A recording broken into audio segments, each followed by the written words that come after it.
大家好，我係老 Sir，今日我會教14條百分法例體同埋佢做數口訣嘅。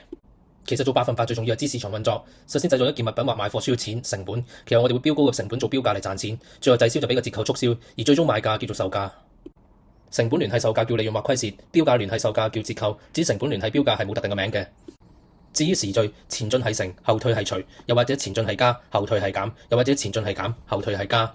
第一條題目 A part 佢問售價，由成本250蚊前進至售價，因為前進係乘，其中盈利百分率係20%，所以係250乘以1加20%，計到300。之後 B part 佢問標價，我哋由售價後退至標價，因為後退係除，其中折扣係75折，所以係300除以75%，計到400。第二條題目 A part 佢問售價，由標價360蚊前進至售價，因為前進係乘，其中折扣係55%，所以係360乘50%，計到198。之後 B part 佢問賺蝕，我哋要先計出成本再同售價比較大小，標價較其成本高80%，即係1加80%，同時因為佢係後退，所以係除，但無論係前進或後退，加80%都唔會改變成減80%，因為成本200蚊大過售價198，所以係蝕。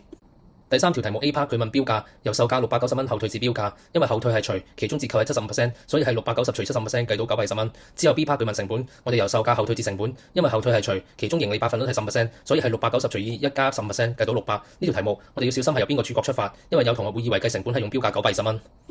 第四條題目我會教大家首百分法嘅詩，有錢一路順風，冇錢返回原點，見盡沿途風景，簡稱錢順無緣見盡。首先題目冇俾成本、標價或售價嘅錢，淨係俾咗售價同成本嘅差價，所以我哋用冇錢返回原點呢個口訣，因為佢要揾嘅係標價，所以我哋設標價係 M， 再由呢個出發。至於向前行定向後行就冇所謂，最重要係一步步見盡沿途風景，再返回原點標價 M。首先標價 M 向前行至售價，因為折扣係60%，所以係乘0.6。之後因為後退至成本，同時係虧蝕88蚊，所以係加88。最後由成本前進至標價，因為係高30%，所以係乘1.3。最後返回原點標價，所以係最後等於 M。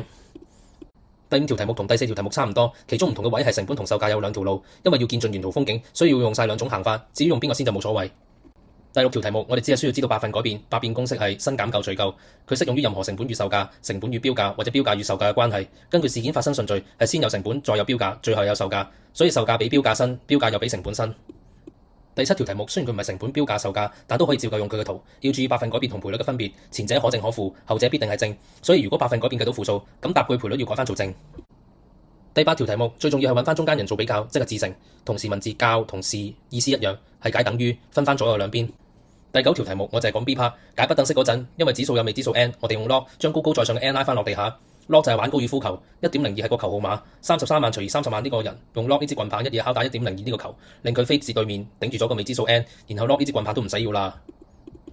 第10條題目我就係講 B part 我哋可以用除乘法，整體9000蚊分成10份，攞儲蓄3份得出2700蚊。第11條題目女生人數較男生少28%，即女生等於男生乘以1減28%，其中較係等於嘅意思。女生加男生人數總共1075人，而本地學生860人，所以本地學生所佔嘅百分數等於本地學生860人除以總人數1075人，計到80%。最後已知80%的男生為本地學生，即625乘80%等於500人為本地男生。至於本地生860減本地男生500，計到本地女生為360人。同時已計出女生人數總數為450人，所以 x% 等於360除450乘100%等於80%，即 x 等於80。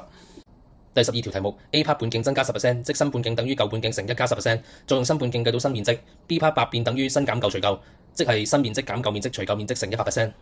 第13條題目單利等於 PTR%，P 為本金，T 為年數，R% 為利率。第14條題目複利等於 P 乘以1加 R% 除 T 嘅 NT 次方減 P。T 係解1年結算幾多次，每半年 T 就係2，每季 T 就係4，每月 T 就係12。因為每年一結，所以 T 係1，而本金 P 係5000蚊，年利率 R% 為2%，年期 N 為3年，所以照公式代入計到以下咁。另外我哋有個題外話嘅，其實折扣英文係 discount，但 discount 嘅動作係乘1減 X%，而折扣係直接乘 X%。